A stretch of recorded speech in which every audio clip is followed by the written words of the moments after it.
আসলে যে কর্মসূচি চলছে Barasat barricade two north city, তো তার মধ্যে আপনার 11:30টার দিকে তারা তাদের তিতুমি কলেজের যে প্রধান ফটক রয়েছে তার সামনে যে সড়কটি রয়েছে সেই সড়কটি তারা অবরোধ করেছেন এবং অনশনও চলছে একই সঙ্গে কয়েকজনের, আপনি দেখতে পাচ্ছেন।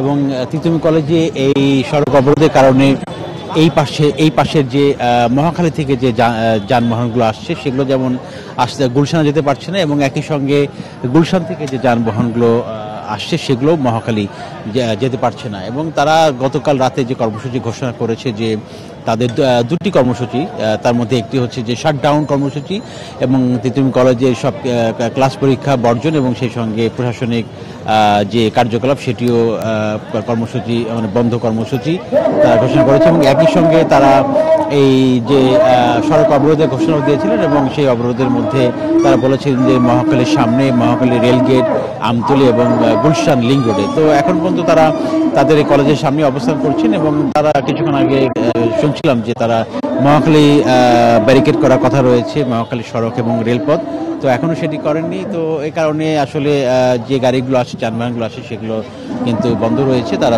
বিকল্প পথ ব্যবহার করছেন। তবে এতে করে মানুষের ভোগান্তিও কিন্তু হচ্ছে, যেহেতু অনেকেই হেঁটে যাচ্ছেন গাড়ি থেকে নেমে।